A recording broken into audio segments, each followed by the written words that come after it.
Hey guys, this is What Mean. I'm Alex, and I have a very special guest today. He's actually been on the show. This is his second time on. What's up, Ben? Second week in a row. This is Ben, the man who knows too much about Batman from the Superhero Stuff You Should Know podcast. Here to talk about, well, I'll let Alex introduce it. We're here to talk about Batwoman. Hey, hold on one second. It's my wife. Hey, what's up? She wants to join in. She just needs affection. She's been sleeping all day. But, yeah, I'll cut that out later. Sorry. You're fine. But, yeah, I got some official notes right here. First time, or one of the first time I've taken some notes. I got some good old ASMR going on right there for Batwoman. Which, Batwoman. Yes. Yeah. So, I guess... just going into it, but just looking at my notes. Mm-hmm. What was your first impression of like Batwoman? Because I feel like a lot of people, like whenever they see, like I think the trailers kind of did the show in before it even came on TV. I don't know. Yeah, it was definitely controversial due to the line that, this is stupid because it's in the trailer but not in the actual episode, where she points to the bat suit and tells Luke Fox, she talks about, the suit needs some additions to it, and Luke Fox is just like, the suit is literally perfect, and she's like, it will be when it fits a woman. And like, it's the Batwoman. Everybody was, all the dudes who don't like that type of stuff didn't like that and were complaining about it. It's not in the pilot. Yeah. I don't think it's in the pilot at all. And I'm like, well, that's kind of dumb then. Like, stick to your guns. Like, either have it in the episode or don't have it in the trailer. Like, don't. It feels like maybe they put it. Yeah, maybe they specifically put it in the trailer. Or maybe I'm wrong, but I remember looking out for it in the pilot. But I mean, I've been a fan of the character due to the the famous run from Greg Rucka and J.H. Williams III, where the art is just beautiful. She's almost like a vampire. Yeah. In a way, how pale her skin is in contrast to like the white, black, and red.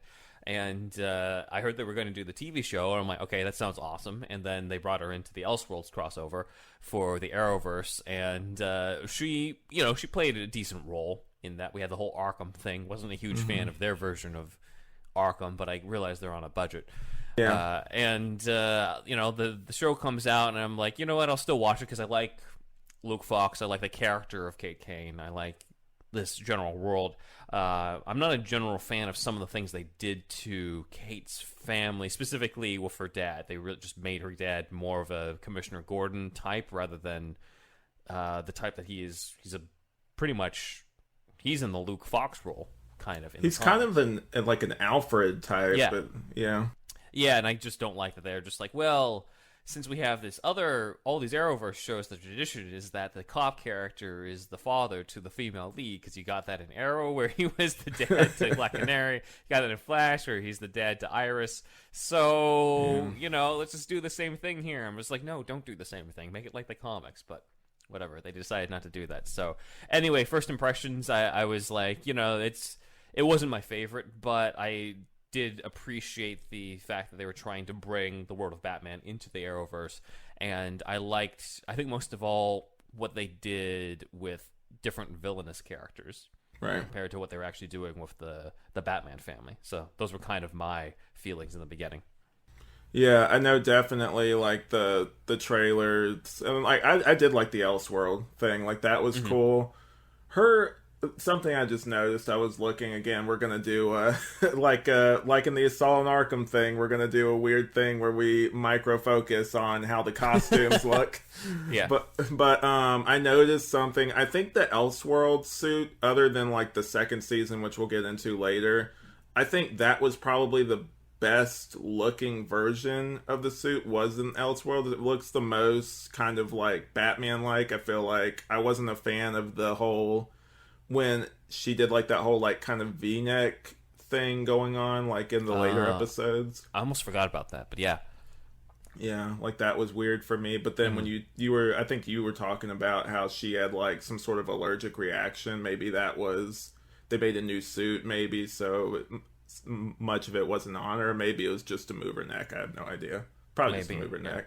Yeah. But yeah.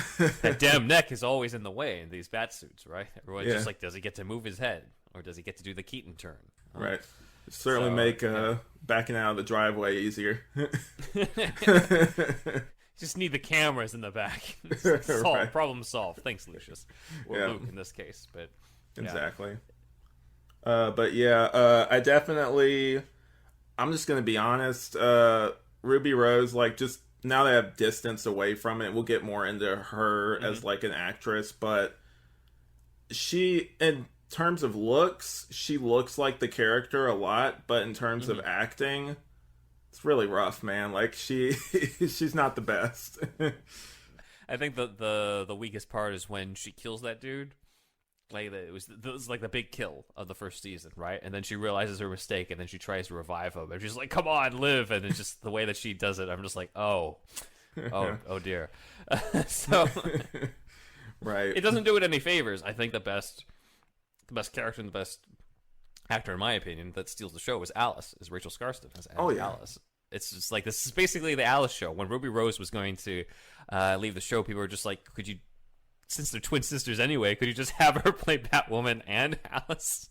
I remember I listened to like another like Batwoman related podcast, and they brought that up. I'm like, that would be totally like a mind fuck of like a thing, but I feel like they could get away with it. Because then I'm like, at some point Alice is going to get old as a villain, but you can still have her on the show, because the Flash did it all the time. It was ridiculous. Season 3, they're just like, Savitar's gone and H.R. Wells is gone. I'm like, yeah, but Grant Gustin and Tom Cavanaugh are still on the show. Right. Like, he didn't really kill anybody. Yeah. And then they have like the Council of Wells and everything. That's its whole other. That's a separate podcast into itself. That whole the multiverse stuff lets you get away with so much shit when it comes to just bringing actors back. Right. But speaking of Rachel Skarsten, I think that her acting is so much better than, I don't know if you saw the old Birds of Prey of course. TV show. Oh yeah. No. I mean, she's playing a much more interesting character as well. But yeah, no. I mean, she understands the assignment, as the kids say now on Twitter. But it's clearly, and it's a character that I think comes across more interesting than I think in the original comic, at least in Elegy, because Elegy was all about the mystery of like, who is Alice, and then you find out at the very end that it's the twin sister, as opposed to, I think they were very smart in this show to be like, oh yeah, like anybody who knows that is already watching the show. We don't need to make that a big mystery for the first season. Just reveal that at the pilot. So I thought that was smart of them, and they decided to give her a lot more humanity than at least what I remember in the original comics. And I was like, this is basically the Alice show. Like, even people who don't like the show are just like, we don't like it, but this part is awesome. This character is awesome. Right. I know definitely, like, she is one of the highlights. I was kind of worried originally whenever they said that they were getting rid of Ruby Rose, because actually that's like a common like rumor I've heard too, that she got fired, like she didn't quit. Like, I don't know, but like, whenever she left, like, me and my wife would watch it together, and it's like, how are they gonna make a show with, like, a totally new character if the whole main crux of it is this whole, like, messed up family dynamic kind of thing? Yeah, it's weird, and I was just like, why not recast? Are we so continuity heavy these days that, like, a recast is going to throw things out of the water, as opposed to the old days where, like, in James Bond, it's like a different guy's going to play the same villain in each movie. Blofeld. I'm like, come on, let's just go back to that. But I think they did what they could. If you're going to replace your protagonist with another protagonist, I think they probably did the best that they could possibly do in that circumstance. It's not ideal. It's not, I still think they could have just recast and they would have been better off, honestly. But if you're going to bring in a new character, then I think they did a pretty decent job at sort of trying to pass the mantle in the best circumstances they could. Right. I definitely did. It's so funny just seeing also, I guess, the differences between, I guess we're going to get into the two different Batwomen. Just because it seems almost like a reaction to criticism of, like, the first season, like, Batwoman on there. Like, she's much more, and the new one's much more emotional, much more, like, I would call it breaking character, but, like, kind of just, like, it's her own Batwoman, like, where she'll have moments where she'll kind of just talk, like, she's not really much for the intimidation thing, like, she'll do that sometimes, but it's much more, I guess I would compare it to, like, kind of like Terry McGinnis kind of thing, where it's like much more just like real. I don't know. Yeah, no, I hear you. I think it's one where they're just like, we can't just have her be Kate Kane, but she's black. Yeah, in terms of the personality. So I think that they were smart to say, kind of like what you said in terms of breaking character. It's not the personality you would associate with somebody who's in a bat suit. In terms of her being a lot more emotional, also a lot more fun and funny. Like she's just a lot more vibrant of a character to follow, right? Than in the first season with Ruby Rose's Kate Kane. So, as I said, like it's preferable that they would have stuck with it simply because of the fact that she has a relationship with everybody, whereas Ryan, not so much. She kind of had to develop that, but in terms of having a more interesting person to watch, they definitely gave us a more interesting person to watch in the second season. Right. I know definitely, like, I guess we're getting into just like other characters too. You mentioned earlier, I'm blanking on the dad, Jacob. Yeah. He's leaving the show now. Yeah. Like, yeah. He very unceremoniously too. They're just like, they're shoving me off to jail. See ya. And not even in the finale. He doesn't even get a big goodbye. Yeah. That's it. And I'm like, wait, that's it. Yeah. I'm just like, I guess he had a slight redemption with the whole like disbanding the Crows, but beyond that, I'm just like, y'all, like, one of the things they did, and also they did with, you brought up Quentin earlier, is I feel like with their kind of Commissioner Gordon like characters, kind of like Commissioner Gordon in the comics, like life constantly kicks them in the balls kind of thing, where it's just like, how can we make this person more miserable, basically? How many daughters can I lose? Yeah. Both Quentin Lance and Jacob Kane. How many times can I lose this person? Because really, they did the same Quentin Lance thing. There's two daughters.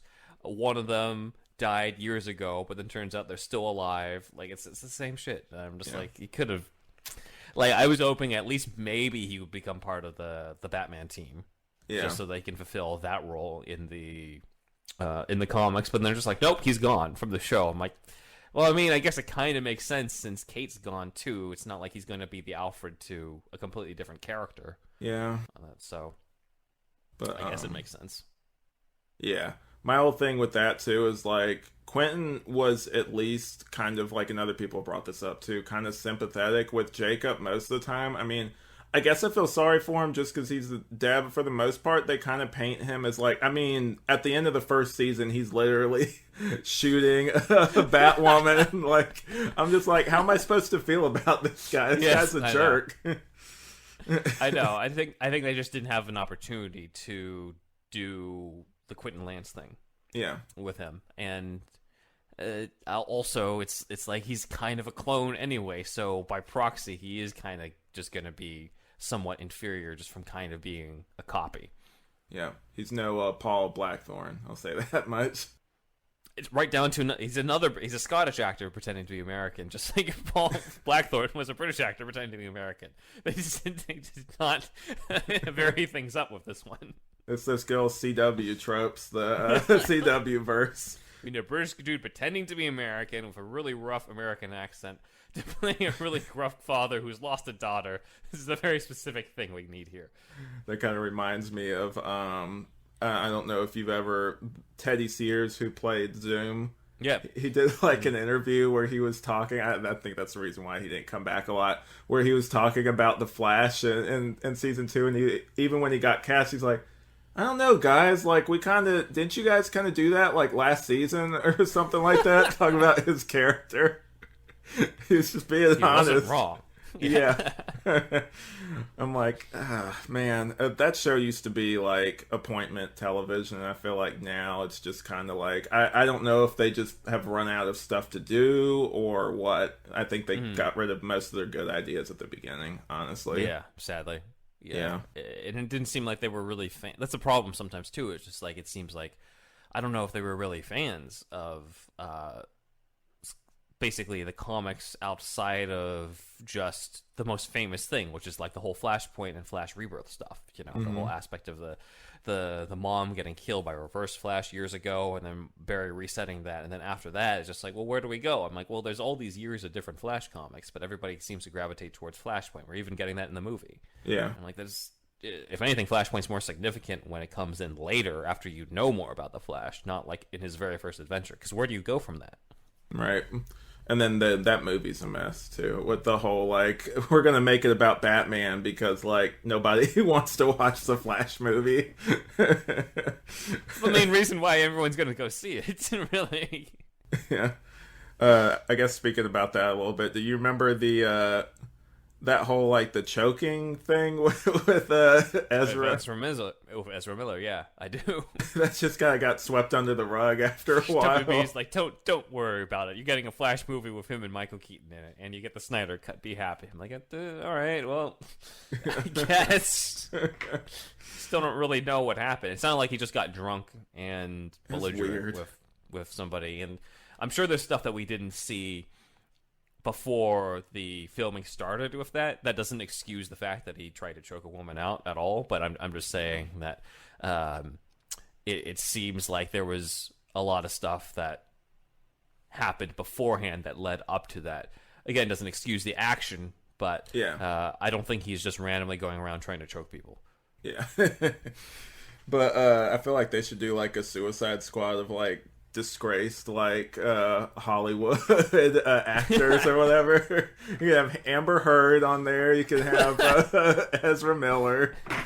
Johnny Depp, I feel like, is kind of that gray area where I'm like, like, yeah, maybe put him on there for Charlie and the Chocolate Factory. Like throw him on there because that's true. It's a different offense than like real life stuff. Shitty movie. But yeah, I guess just looking at my notes here, I feel like I'm going to go off this for a second, but I feel like a lot of the stuff, you mentioned Arrow earlier, I feel like, and it's not their fault, but a lot of the stuff, because for the longest time they didn't think they were going to get Batman or any of Batman's like people from his universe, really. True, yeah. So they used up a lot of the stuff that would probably go to a Batwoman show, like Ra's al Ghul, I guess, and then like other characters like that. Yeah, I mean, I think they've done a pretty decent job at finding other Rogues Gallery characters. Like, I was surprised when they brought in like Nocturna. I'm like, Nocturna's in this? That was Nocturna. Cool. Nocturna brought me back to the show because originally, like after Crisis ended and Arrow ended, I'm just like, all right, I think I'm done with all this. But then just like Batwoman's gonna do Nocturna, and they got Dwella Dent, and I'm like, okay, I guess I'll check that out. And then of course they did the whole stuff with Hush, where now Bruce Wayne's on the show, kind of. Yeah. So I was like, all right, I guess I'll watch all of this. I was shocked whenever that happened. I was like, oh wow, because I didn't look at spoilers, or at least I don't remember. I'm glad that they got Warren Christie to play kind of like the Hush-like guy, because whoever they had before, I don't know if it was the direction or what, but he sucked. Like, he was just really bad. Yeah, he was really over the top. Yeah. On that. And just like, look how evil I am, and all that. And I think, I've told you this before offline, but I think they should have just had Warren Christie's Hush as the main villain in season 2 and have him like systematically destroy Bruce's legacy, kind of like in that comic. And, because the whole thing is about trying to get away from Batman's legacy, because Batman's gone, and how do you make your own name out of it? And maybe it's overcomplicated with Ryan trying to make her own name outside of Kate, as opposed to Kate trying to make her own name outside of Bruce. But I felt like that could have been really cool, and then you could still set up Bruce Wayne, because it's not really Bruce doing this, it's Tommy Elliott, it's Hush doing all of this type of stuff. So you could still have Warren Christie as a series regular, and then have him come back in season 3 as Bruce Wayne and pull a Tom Cavanaugh on us by being the good version in the next season. But whatever, maybe they do that too much. That would have been good, and it is such a waste, because I told you offline too, like, he literally, like, unlike any other like live action casting I've seen, like, he literally has like the jaw of like the animated series Bruce, like, and like also he just looks like the guy, like, and even like you said, I'm like, I didn't know that guy from anywhere, so I was just really shocked, because I thought before that happened, I don't know if you've seen this, but Jensen Ackles like cosplayed as like Batman and stuff like that, and I'm like, he would be like a solid choice for like a TV Batman, especially like he's still, Supernatural was still a thing, I'm like, you could just literally go over to that set and be like, hey, come over to this set for a few days, we'll pay Put on you the X suit. amount. Yeah. Yeah, like he already has it. Just Yeah. throw it in there. But I Yeah. really do. Yeah, I agree. I love the fact though that it is somebody who I hadn't seen before, and it was kind of the first time you got that experience, as opposed to like even with Robert Pattinson, it's just like you still know, even though he's like a chameleon, you still know him from other stuff. Christian Bale, Yeah. like you still know them from other stuff before you saw Batman Begins. At least if you were like a hardcore into those movies beforehand. So this is the first time where you kind of see somebody you've never seen before as Bruce Wayne, and he looks like the character and all that, and you kind of just want to see more of that. But obviously, there's certain restrictions that CW has that they're just not able to do. So Which whatever. is bizarre when you really think about that. They had the movie universe and the TV universe literally cross over for like a few seconds in one of their shows. I'm like, I thought that was them opening up the floodgates and being like, okay, now you can have like TV stuff, but no. Yeah. Nope. Not really. Not at all, unfortunately.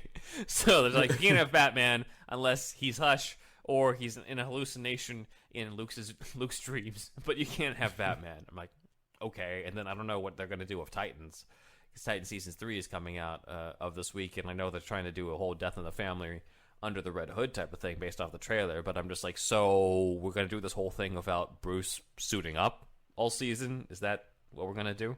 That's just so weird too, because it's like a different continuity. I'm like, just put him in. I mean, I like that weird nightmare sequence where you actually, at least you didn't see his face, but at least you saw in Titans, you saw like Batman moving around and stuff like that. Like that was really cool. Yeah. And I'm like, just do it. I mean, like, just put him in that suit. Yeah. I don't know if I could picture that guy being in the suit though. Just with I know, but that's kind of why I want to see it, because I'm just like, it's weird, this whole like, we can't show you him as Batman, and we're also going to go against type on who we're casting as Batman and have him play it completely differently than any other Bruce Wayne you've seen. I'm just like, well, now I'm just not even seeing him as Batman. Like, just put him in the suit, and then we'll talk. So I don't know. We'll see about that. But yeah, these weird Berlanti restrictions on Berlanti's shows have probably hurt it in a way, because how cool would it be if you could cross over everything? If you had Ben Affleck's Batman with the Batman family from Titans and Batwoman, you put them all together in one major crossover event versus all the villains from across the different shows. Like, that'd be awesome, but it's never going to happen, unfortunately.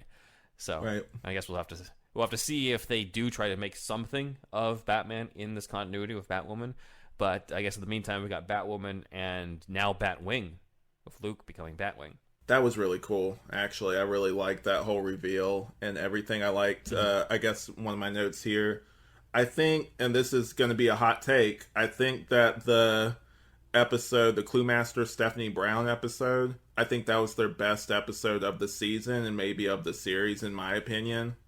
It's definitely up there. Like, I was like, okay, this is cool, because Cluemaster is relatively faithful to that. And I'm also kind of like, don't bring in like a major A-lister into this type of thing, because you're just going to get annihilated by the critics, and there's certain restrictions where it's going to be weird to have them go up against Batwoman. Though I think they did a decent job with Black Mask, but with Cluemaster, I was like, oh, like, these are the type of villains you should bring onto the show. Just more classic, but like the D-list ones, and then make them interesting and stuff. And then, Stephanie is, maybe Stephanie's older than what we pictured in the comics, where she's basically a teenager. But I kind of like that she had this sort of dynamic with Luke, and kind of want to see her come back again for that, especially if we might get Spoiler and Batwing next That'd be cool. season if they do that. Yeah, so that'd be cool. I'd like the Batwing stuff, but it also felt like there was not enough of it, because they're just like, we got all this other stuff to wrap up. Let's just give the tease, and that's it. Because he kind of just shows up, saves Mary, and then punches that dude. And I'm like, all right, that's it for me. I'm like, well, there's other things you could do. Yeah, yeah. Hold on. Come back. I'm getting used to the suit, damn it. Ryan's like, I need you, dude. Yeah, hold on. But, yeah, I like how, I thought the whole thing with Sophia, they built it up. I was not expecting to see her this season, but she was interesting, but like super inept. she didn't really get anything done. Like, Yeah. Black Mask was the main OG in this season because he like really took over Gotham and brought Kate back, and brainwashed Kate and all that. And well, Enigma did, but still, he was in charge of all that stuff. Sophia seemed like she was supposed to be the big bad, but she really didn't do anything. And I haven't read the Rebirth comics where she's brought in, but I definitely want to check that out just to see what the original take is like, because it's just like, this seems like they changed plans midway through or something. Yeah, I know. I listening again, referring to the Batwoman podcast. They had talked about it, and she was supposed to be in the comics, at least. She was a lot more like, if you like quick to like anger, like that kind of like very like, she was like a regal kind of ruler type. But if you pissed her off, basically, it's like one of those where she would rain down fire on you, kind of thing. So I think they tried that, but yeah, her rain down of fire was quickly extinguished. yeah. Whenever it happened, so that's why it didn't quite match up. They don't know how to wrap up villains except for like certain ones. I feel like with the whole sorry, spoilers, guys, but the whole like stabbing thing. It's like, oh, I'll come back to you later, kind of thing. I'm like, wow, like Now we have a knife that doesn't quite kill you. I'm like, yeah. wait, what? Yeah. I don't think we need this. Just kill people. Just kill them off. Basically. And I'm just like, the whole thing with the Desert Rose, I'm glad that most of that was destroyed, because I'm like, guys, like, this literally is like one of those like game breaking type things. Like it gives the thing like no stake. It's like, oh, all I gotta get is this flower, and everybody, like, as long as they're on the cusp of death but not dead, it's cool. Like, they'll come back. It's like we couldn't use the Lazarus Pit, so we got to find something else. Or Desert Rose, like. Not the Desert Flower, but yeah. Yeah. Still.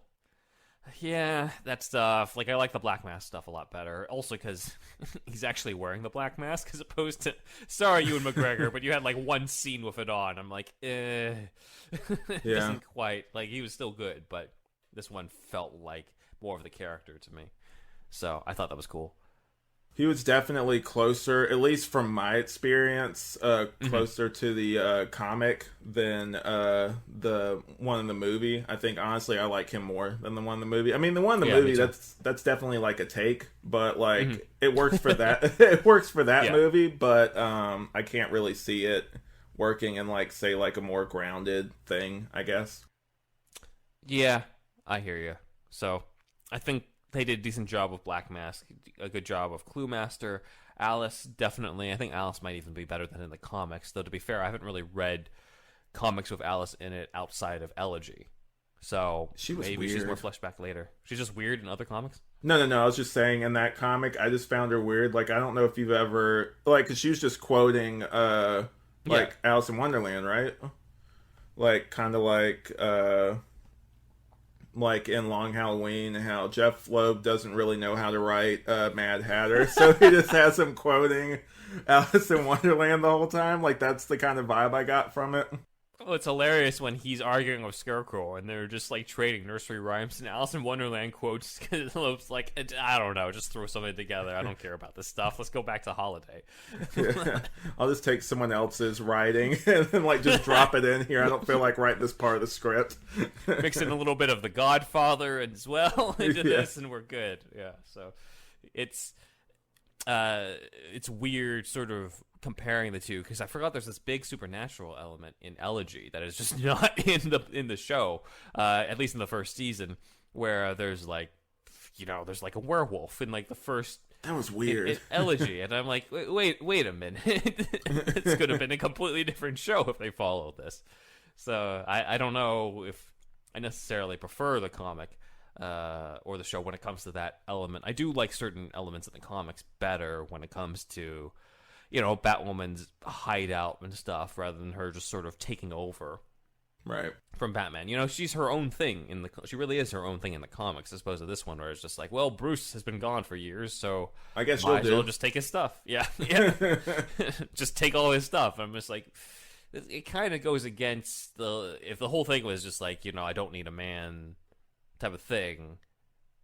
I'm like, well, why'd you change it so that she entirely takes his legacy and all his stuff and stuff? Why don't we just stick to where it was in the comics, where it was completely fine? She was inspired by the symbol, but she made her own thing out of it.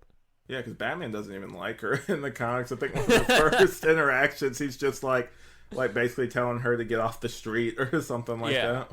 Yeah, and so I was like, I don't know why she's now I'm the new person to take over type of thing. I'm going to take all the stuff in Wayne Enterprises, take all this type, and I'm just like, well, it kind of goes against what you're saying, but I guess it makes it more palatable to the audience. Where it's just like, okay, this is where all the Batman stuff is, but Yeah.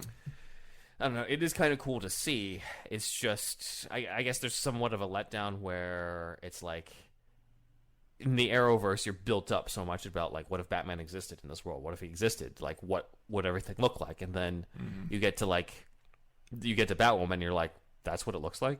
Yeah. Like Gotham City is basically Chicago, and then you get to the Batcave in Wayne Enterprises, and you're like, I pictured something a little bit more great. Like if that was like one of his like satellite Batcaves, not like literal satellite, but like he has so many mini Batcaves in the Gotham.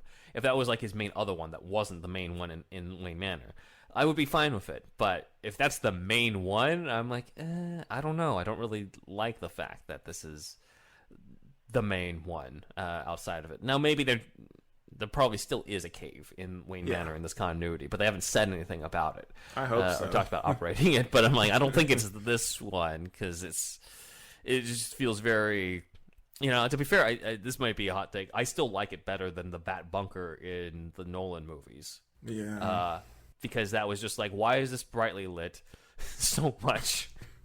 And so many people have used it in rap music videos that I don't really associate it with Batman anymore. At least this one has like the right lighting, looks somewhat like a cave. I don't know. I prefer the tradition. Even though I think it does make more sense for him to operate in Gotham City as opposed to in Wayne Manor, and he gets in the car and he has to drive miles into the city and all that type of stuff. I still think it makes more sense for them to do that. I'm a big fan of just the tradition. Just go to the grandfather clock, go down to the cave. That's what you need. That's all you need.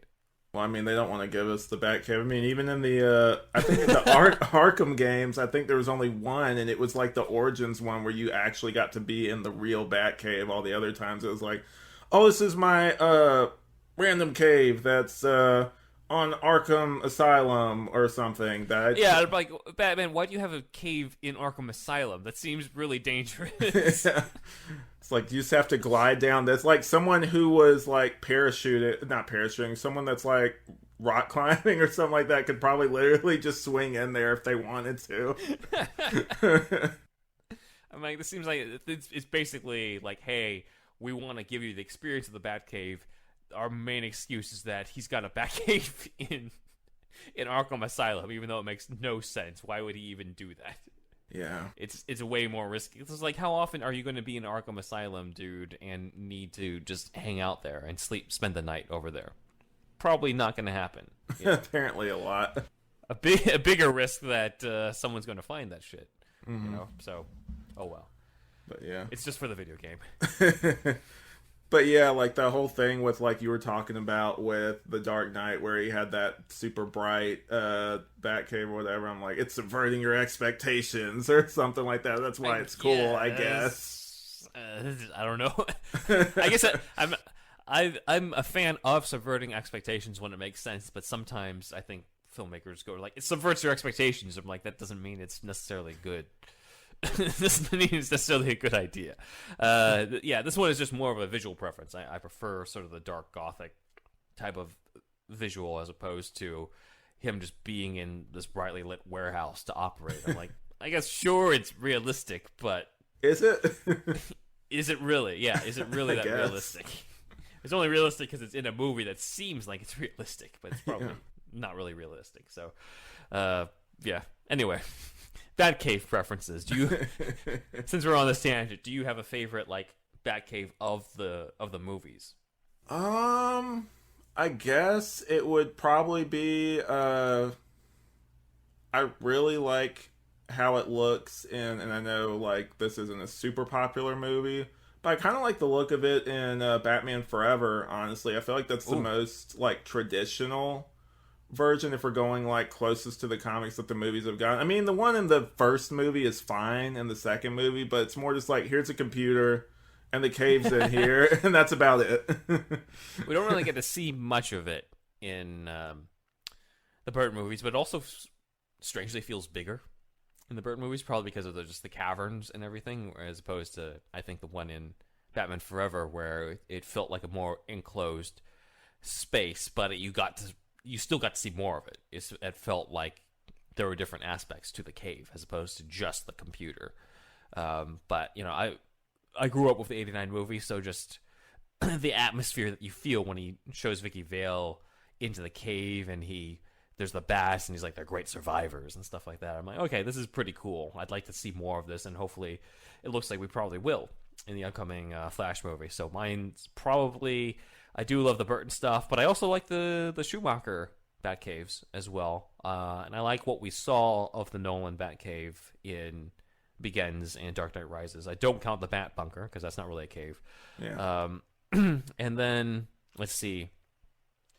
I like the Snyder one okay, but it also feels a little. It felt like it could have been more cave-like, to me personally. Just a little darker, a little bit more of the rocks, as opposed to it feeling like his basement. Yeah. In a way. So. But I did really love the detail of everything is hung from the ceiling like a bat. Like, I love that, but they could have done that in a more cavey type of feel. Right. The one in Returns looks dangerous because I remember just that one part where Alfred's walking over that little tiny ass cliff. I'm like, this shit looks dangerous. Like, you should put some rails up in here or something. We really need some railings over here. I could fall. It's like, no, we need more money into the bat. I need a bat boat. I need to turn this car into a missile in case the cops come after me. Look at my car. Oh, yeah. Isn't it cool, Alfred? Isn't it badass? I'm welding this car bit by bit. Look, you can watch this. Shields. Isn't that cool? This is where all the money's going. I gotta have more bombs so I can kill a Joker and more machine guns so I could mow down his followers. See this? I can also set this guy on fire if I wanted to. Here's a question, though. How did you feel when they revealed in Batwoman Season 1 that, I guess the Warren Christie Batman now, may have killed the Joker? Hated it. Yeah, because I'm just like, yeah, that's exactly what we needed in more Batman interpretations. Batman killing people. Again, we haven't had enough of this. Yeah, seriously. I was just like, I know it's to make her feel better and everything, but I'm like, that would be the day that he wouldn't be missing at that point. He would have just quit. Like, if he had actually murdered Joker, that would have been, if we're going in terms of accuracy to Batman, he would have been like, I'm done, I've crossed the line, kind of thing. Yeah, because I think it's... I was disappointed as well when that happened. It's just like, if you're going to make that big of a dramatic thing as well, why are we finding out this way? It's literally just Luke saying, like, by the way, Bruce killed the Joker. All right, on to the next episode. Like, wait, what? Yeah, hold on, wait.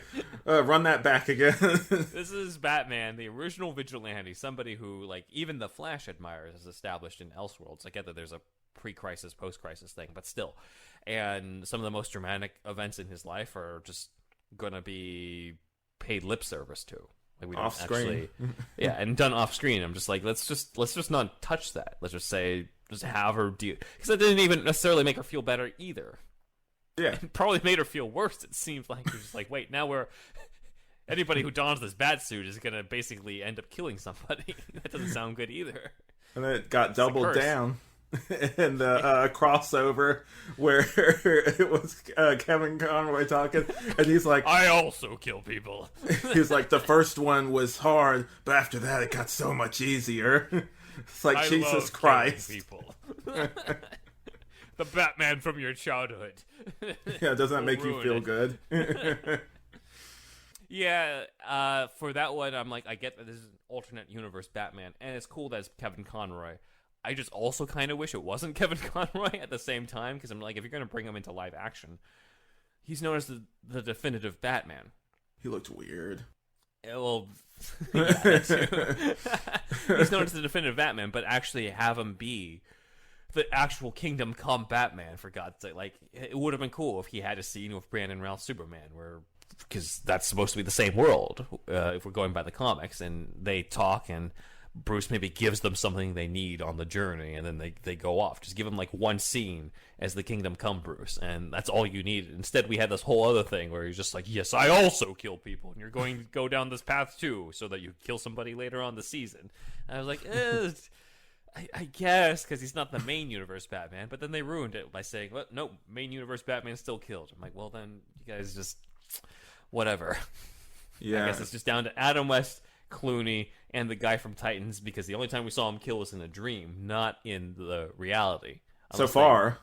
So far. Watch it, season 3 in the beginning, he's like, I killed Joker too. It opens up, he's just snapping his neck. That's why he really quit. Yeah. But I know that also tying into tropes and stuff, I know that they could reset a bunch of stuff, because I know they mentioned, again, spoilers, Zod recently in Superman and Lois. Yeah. But they said that he killed Zod like pre-crisis, that he also killed Zod like the Man of Steel Superman, which I was like, okay, I guess. Yeah, I mean, to be fair, we don't know the context, because they could have just been like in the original comic where it was like the alternate universe Zod, and he had to use gold kryptonite on him, or gold kryptonite then green kryptonite on them to kill them. It was weird, but yeah, we don't know necessarily the details on that, but at least post-crisis it seems like Zod at one point is dead, but his consciousness or something was put into the Eradicator and then given to Cal in that one episode. But yeah, I'd say right now I've mainly been watching Superman and Lois and Batwoman when it comes to the Arrowverse shows. I dropped the rest, which is The Flash and Legends of Tomorrow. And then I missed the last season of Black Lightning. It kind of just got a little tedious to me. But, because I used to love these shows. Mm-hmm. It's a shame. I used to love these shows. And now it's kind of just like, I'll watch Batwoman for the Batman stuff, because I got to do a podcast on it. Mm-hmm. But as you said, like the best episodes are probably like the Clue Master one. I also like the stuff involving the Bruce Wayne hush. So those would probably be the big highlights to me. But yeah, I'd say right now, Superman and Lois is kind of carrying the torch for me on the Arrowverse shows, and probably will just end up, I foresee a future where it's like that's the main one, and then it kind of just dies out with Superman and Lois, unless they have some really good ideas going on for other shows. Right. Because I've noticed that they've because I know originally, and this is also something I thought about recently, it's a really missed opportunity that before Ruby Rose left, or even now, when Supergirl is ending, like, because they were buddies, like, just have them cross over separate from the big crossovers. Like, why not? Just do that. World's Finest, yeah. Yeah. I mean, they even say it in the Elseworlds episode. I think that, they absolutely should have done that, but, COVID got in the way, and it's a shame. But now Supergirl's ending, so it's probably not going to happen unless they just randomly bring Melissa Benoist into Batwoman to cross over with the Ryan Wilder version. Mm-hmm. But it's I don't know, it's not going to be the same, because there was that bond over the fact that you're cousins with a famous superhero. Ryan doesn't really have that. It's like, well, I took over the mantle from a cousin of a famous superhero. Yeah. Like, I know that... Not the same. I know there's been that... other people have talked about it, too. But there was that big thing where at the end of that final crossover, they had the whole Justice League shot. Yeah. And then half of them are gone now. The Justice League is coming in short supply.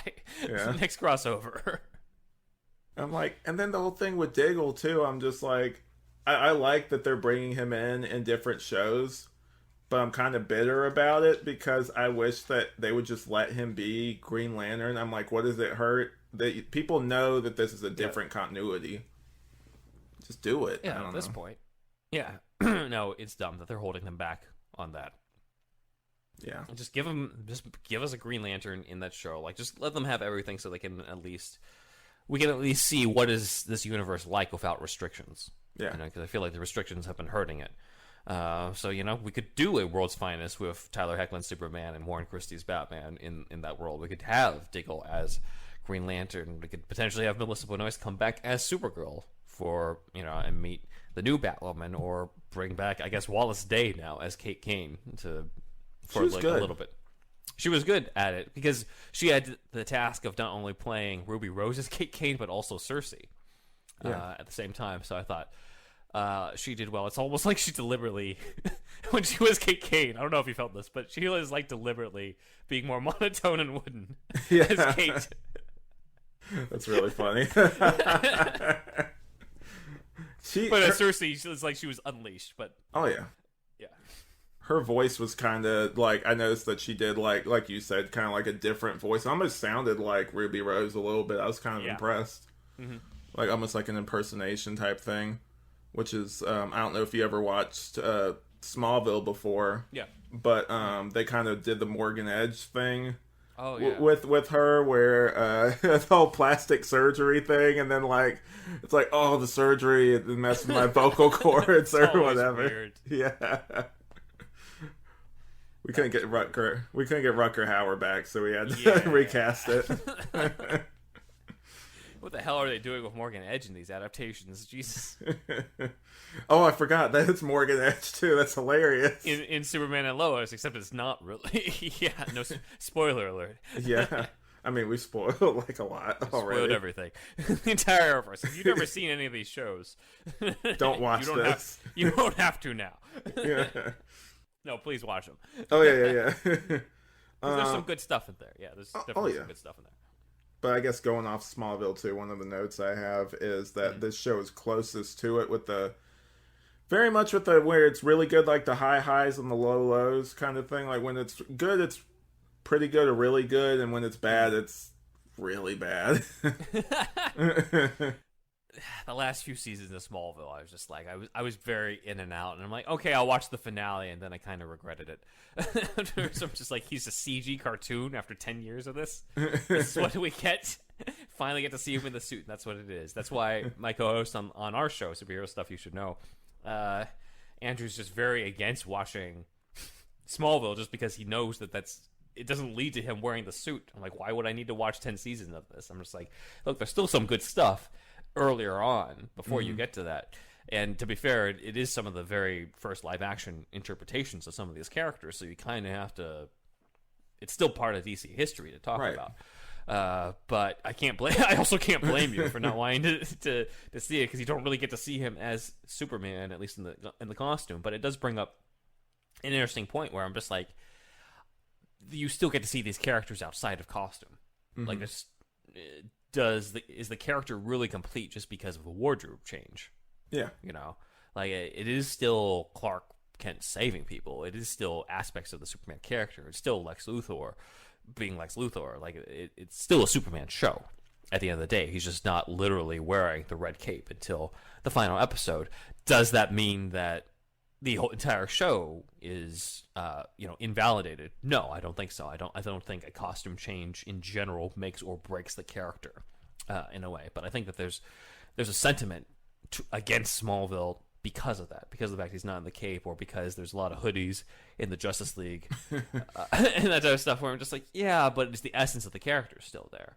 I would prefer it, of course, if it had a comic accurate costume, but if the essence of the character is still there, and this is like 2007 or something, like, yeah, you're going to be happy with that, as opposed to now where I think we're just spoiled. We're just like, well, it's a multiverse. You don't like this version of this character? That's okay, especially if it's Batman. You don't like Batman and Titans? That's okay. There's Batman.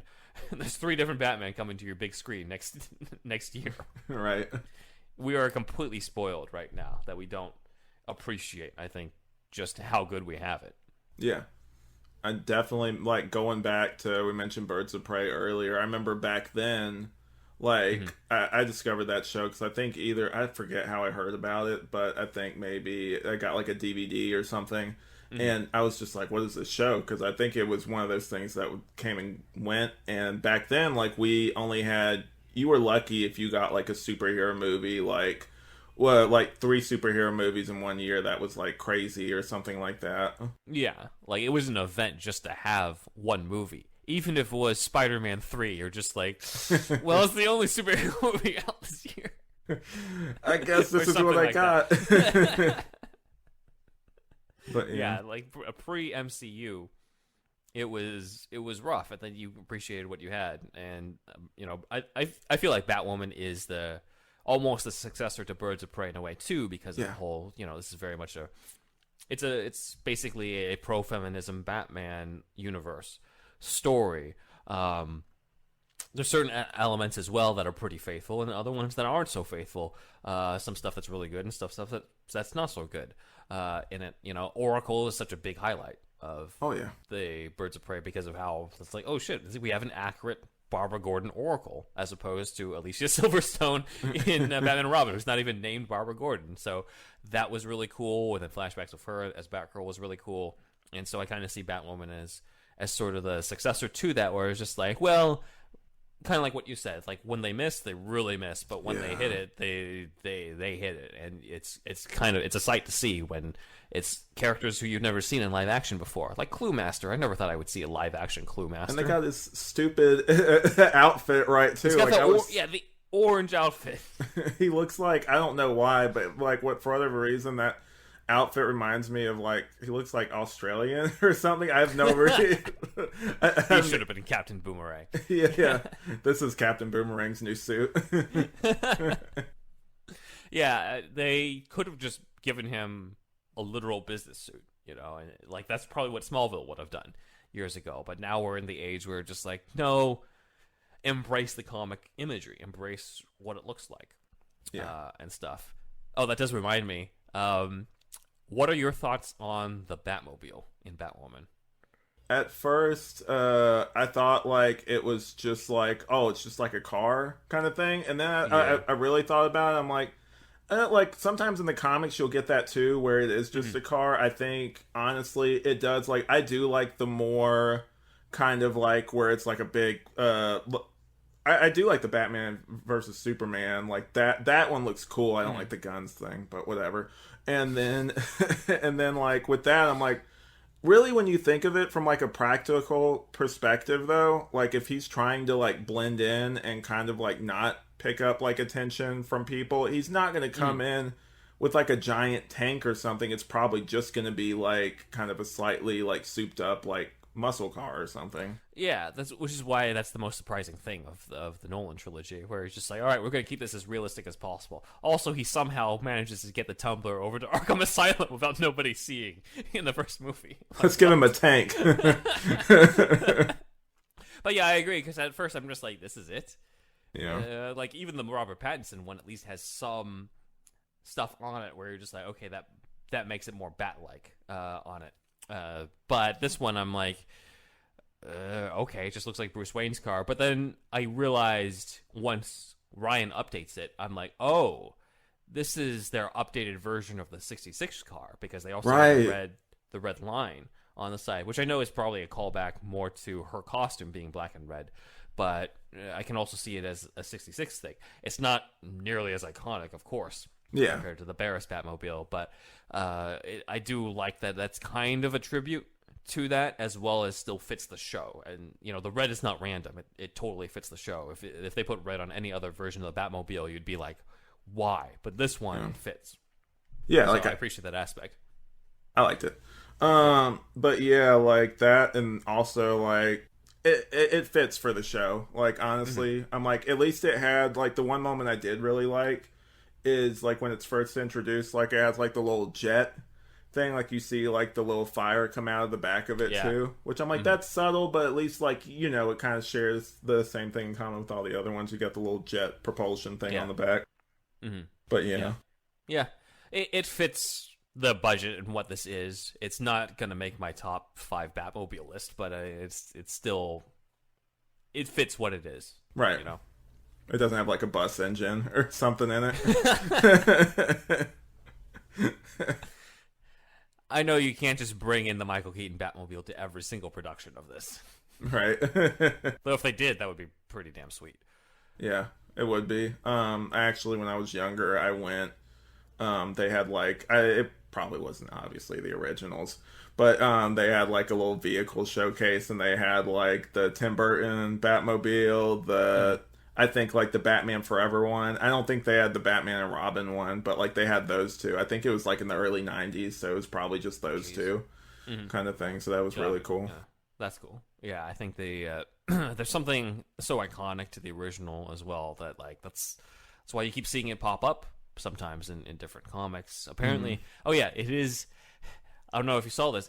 It's buried somewhat in the background in Kevin Conroy's cave in Crisis. Oh, I think I had heard about that or Yeah. something. Yeah. Yeah, so even he had it in his murderous ways, which makes sense, I guess, because there's still guns in that Batmobile. Because every Batmobile in live action needs the guns, I guess. Yeah. I mean, Except for Adam West. yeah. And I guess Batwoman. Adam West and Batwoman's Batmobiles are more accurate because they have no machine guns. They gotta have blood on their hands, I Hot guess. takes. Yeah. Just run them over. Yeah, that would how I don't know if you ever saw that, how it should have ended for the Dark Knight. Oh yeah, didn't kill him. Yeah, but that's how it'd probably be for most of the Batman in the movies and like in the show. Yeah, it's over. The movie be over. Yeah, I just did a Batmobile arcade game at round one. And because there are like all the Dave and Buster's and round ones and all these barcade type ones, and every single time I do it, I crash into all sorts of shit. Like as much as people criticize, Christian Bale or Ben Affleck for causing so much destruction, I'm just like, it's pretty easy to, and that when you're in that big of a car and you're speeding along and you really want to get after the Joker and stuff, yeah, it's you can't help but crash into a few light poles and cause a few explosions on the way over. I don't know if you remember, it was in, it's such a weird scene in Batman Forever, I guess, just talking about like the Batmobile, but when it had like the little wings split because of how fast it was going, I guess, but it was bouncing, which was really weird. Because Robin was driving it, yeah. Yeah. I'm like, this is when we showcase that feature? Yeah. And I'm just like, how can you not make it look not intimidating at all? Have the little thing where it looks like this, like off to two sides, but yeah. And it's bouncing up and down. Yeah. I think maybe that was just because, like, I think that was just the car itself. I think that thing could probably only go so fast, maybe it's bouncing Probably. like that. Because it's like max speed, I don't know. I was just interpreting that was Robin deliberately doing that. You know, just like those cars, I forgot the name of them, that go up and down like that. So I kind of figured that they were referencing that with Robin, but weird choice. Weird choice to do that with a Batmobile. There's a lot of weird choices in there. I do like the Batman Forever Batmobile, but it is like, if they did not have the lights on it, I would probably like it better. If it was just all black and just had the rib cage, but none of the blue lights shining out. Because I'm just like, why does he need the lights like that? He doesn't need that. So they can see me coming. Also, they shouldn't see me coming. What am I talking about? Yeah. Alfred, why did you design it like this? I guess he blends into that neon. Yeah, I guess he does. I mean, because that's the thing as well. It's just like, does he really blend in with any version of the Batmobile if it's not a car? Because technically, even in the Burton Batmobile, it's like people still know. They see that, they know you're coming. You don't, whether there's lights on it or not. So maybe that's just me being overly picky. In a realistic scenario, everyone's going to be able to tell that's Batman's car. It's better than what they did in Batman and Robin, where one of my favorite, and this isn't, somebody else said this, but I think it was a reviewer, called the Batman and Robin Batmobile like a pinball machine on like wheels or something like that. This definitely doesn't have the same iconography, no. Yeah.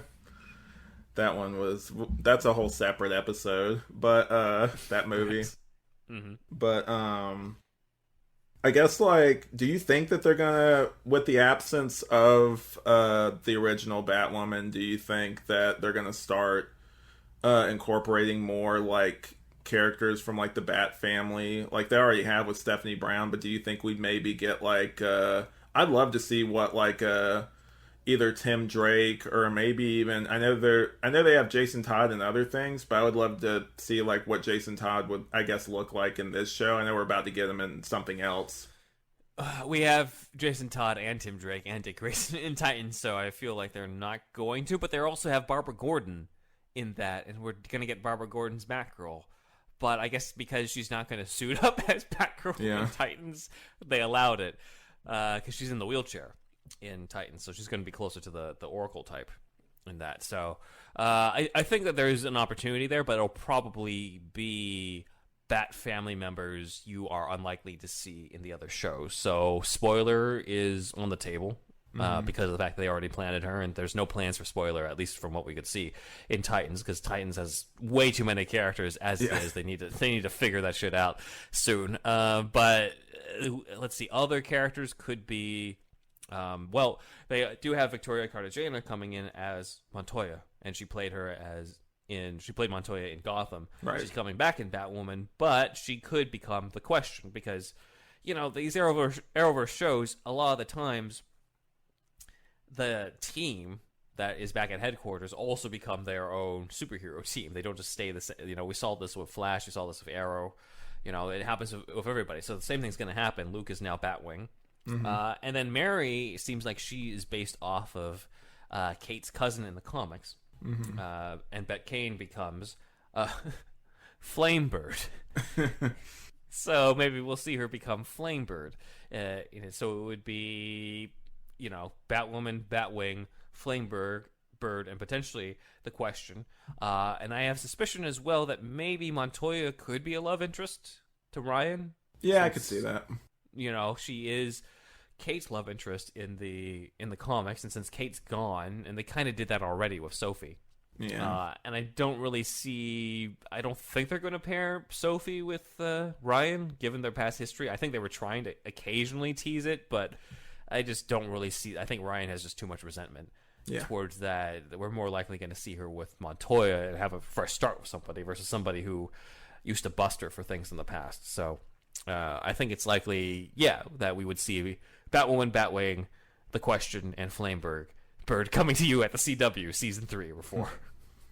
Yeah, I guess going off of that, who would you want to see either villain, other than what we talked about? Obviously we'd want to see Bruce come back, but what villains or heroes or just ancillary characters? I actually, now just off the top of my head, I wouldn't mind seeing a version of Bullock maybe in here. That'd be interesting. I hadn't thought about that, especially if you got Montoya, and because you're not going to interfere with Gotham, because Gotham's already over. So you could get away with that.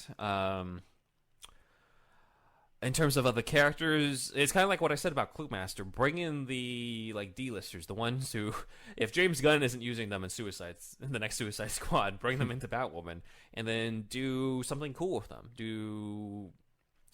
That's what made the Cluemaster episode so cool, because they brought him in, but he was a threat, and he meant something to Sophie and to Ryan and to Luke in a way due to the Stephanie connection. So that was pretty cool. Do the same thing with other characters. So that could be Blockbuster, who we just talked about in our Suicide Squad crossover. That could be even goddamn Calendar Man. For all we know, it could be so many of these guys who are just who the hell is that? And you just bring them on and give them justice. I don't really want to see, for some reason, I don't really want to see the Penguin or Riddler. Yeah, me either. I feel like it's if this is about, I don't know. I just feel like you're going to get the comparison to so many other different interpretations. Why would you even invite that?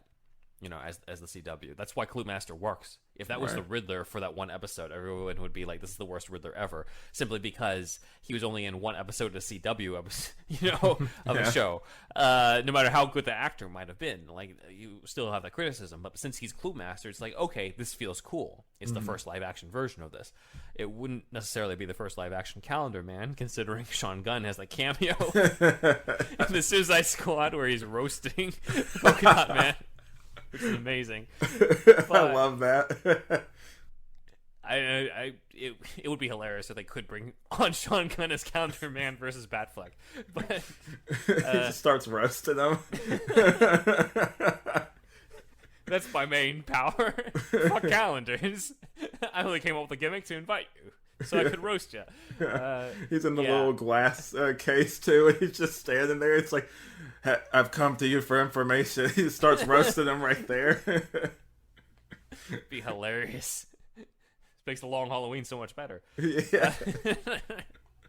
So bring on Calendar Man, bring on Blockbuster, Condiment bring King. Condiment. If you could do a hilarious opener with Condiment King before the Batwoman title comes up, all power to you. Like, it's just, this is the time where you can get away with the ridiculous stuff, and you can make yourself known in the Batman history books by being the first to bring in these live action versions of characters we've never seen in live action before. Like, make that your strength. Don't try to do like, the most major they can get is Black Mask, and that still worked. Yeah. But don't try to do the Joker. Don't try to do not until you can get like a Superman and Lois type budget and writing team. In which case, I would save. I'll put this out there since I PM do this, but I'll put this out there in terms of my pitch. But my idea is, like, if they ever decide to do a Warren Christie Batman show, address the fact that he might have killed the Joker. And my retcon to that is, like, he didn't kill the Joker. Luke just thought he killed the Joker, but in reality, an Arkham City type of thing happened where Joker's body was found by Luke, but the blood infected Batman, and that's the reason why he left Gotham, is because he was a danger to everybody, which explains why he leaves Gotham and doesn't just flat out abandon it or quit. It's because he's a danger. So now you got this jet-setting Warren Christie Batman. You maybe put him in a different Batsuit than what was in the beginning of Batwoman, because that Batsuit was just not very good. It's still better than the Gotham one, but it was still bad. I'm just like, please change this immediately, Ruby Rose, into the Batwoman suit. But yeah, put him in the Batman suit, potentially even, my fantasy is dark blue and gray. Just go full on with the comic aesthetic. Why not? Put him in the Hush suit. He's going around. Maybe he meets up with Talia, because that actress is still around. Fill in that thing. But then you have bring in someone cool to be the Joker in his hallucinations and taunting him and stuff. And it's about him trying to cure himself from being the Joker, but he's away from Gotham, so you can do all the jet-setting stuff from the 1970s, Dennis O'Neil, Neil Adams stuff, and make that the show. And you can leave Ryan on her own in Gotham so that show can stand separately, and then eventually build your way up to a crossover where Bruce decides to come back and go from there. And then, if he does come back to Gotham, he can see that it's in good hands and decide, maybe he's cured of Joker, but he decides to do the whole Batman Incorporated thing. And that's the next season or whatever. Like, you can still do jet-setting Batman, because, like, you're not going to see that in the movies. You're not going to see that in Titans. So you might as well just do something different with that and get a good explanation for why he left in the first place. So that's sort of my pitch for if they ever decide to do, what's our Superman and Lois equivalent for Batman in the Arrowverse. That's my pitch for it. So that'd be cool. We'll see what happens. Yeah. I hate that they kind of, I wouldn't say they kind of ruined Ra's al Ghul and Arrow, because I'm just like, my whole thing there is, like, you could have used him either in Batwoman or, like you said, just future things. He could be one of those, like, boogeyman type things that people still talk about, and maybe you catch glimpses of him, but other than that, like, I know that version of Roz lost me the moment that he directly starts framing Arrow by dressing up in the Arrow suit. I was like, you're Ra's al Ghul, you have people for this. Like, why would you do this yourself? I laughed whenever I saw that. I was like, what are we doing? Yeah, and then it just didn't feel right in the final confrontation for him to be in, like, the hooded League of Assassins gear. And I'm just like, Roz would be in the robes and stuff. Like, why are you doing this? It just felt like they want to turn this into a Batman show so badly, but they also don't really want to read the comics to find the essence to transfer it over into the show. So, I don't know. That was a disappointing version of Ra's al Ghul. As, no matter who you would put into there, if that was the writing, it was disappointing. They're originally supposed to have Liam Neeson play him in the Arrowverse, like, but there was some sort of scheduling thing. There was no way that was going to happen. Yeah. Let's be real. I'm coming to the CW. I'm like, really? That would be huge, but yeah, I think he said he was open to it, but in reality, there's no way CW was going to be able to afford him. They would have, like, no budget for anything else. It'd probably just be them and, like, some sort of, like, I don't even know, like, they'd probably have to reuse, like, one of their old sets or something like that. The rest of the season is going to be in the desert, because all we have to do is just show up in sand. Yeah. Or, like, they would just reuse some old set or something like that. It's like, this is my secret hideout, and it's literally just a repurposed, like, other room that they'd used before. Yeah, but definitely cut down on the stunts and superpowers and stuff, yeah. Yeah. Yeah, I think that's the another thing that I've kind of noticed. I'm like, is that the show does kind of like versus some of the other more and there's dark elements to Batwoman, but I feel like it's kind of got like a little bit of a campy vibe to it a little bit. Yeah, yeah, there's some cheesiness to it, but I think that's in pretty much all the Arrowverse shows, you know? So I've kind of gotten used to that, but it's the type where, like, if you show up to somebody who isn't into this stuff, you kind of get a little embarrassed. Yeah. It's good, I swear. Like, you watch this?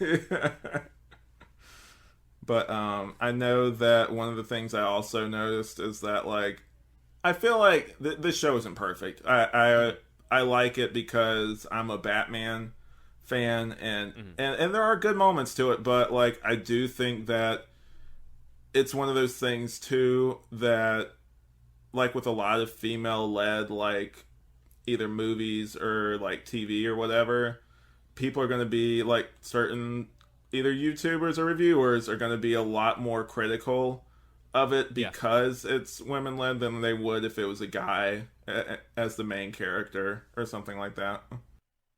Yeah, it's pretty ridiculous, you know? It's already being hit, the HBO Max Batgirl is already being hit by that simply by not casting a redheaded white girl as Barbara Gordon. You know, like it's pretty rampant, but I think that's unfortunately this is you kind of need a period like this before you get to the time where that's no longer seen as being out of the ordinary or be a, you know, quote unquote, you know, CW's woke agenda and stuff. Like we're kind of in this intermediary stage where things are picking up, but not everybody is open to it or accepting of it, and you kind of need that stage, you know, in order for you to actually make any sort of progress. You need times, just in general, where you take that risk and you're the first one or the second or third one even to just get hit with all this criticism of it. Whereas 20 years from now, we're just going to see this completely normal. Yeah.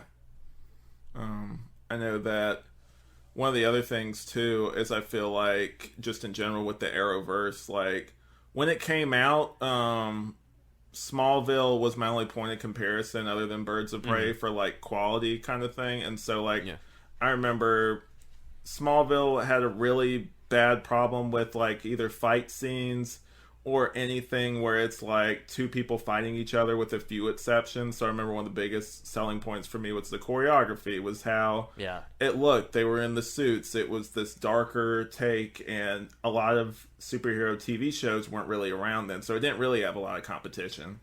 Right, yeah. It's not like now where it's just like, okay, wait, I gotta catch up on The Boys, Invincible, all 6 Arrowverse shows. Like it's ridiculous. It's ridiculous to try to keep up with everything. You kind of have to pick and choose. But you know, we're spoiled now. But it's to pave the way for, I think, lesser known stuff, because there's no way we would have gotten a Batwoman TV show in 2005. This just never would have happened.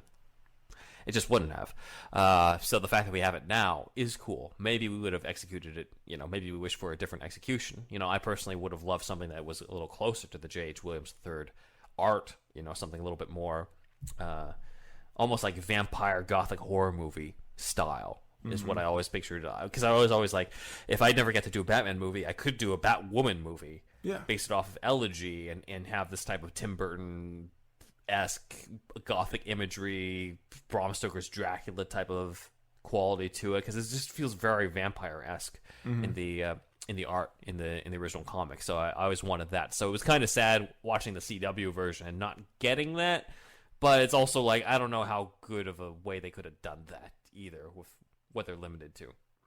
Right.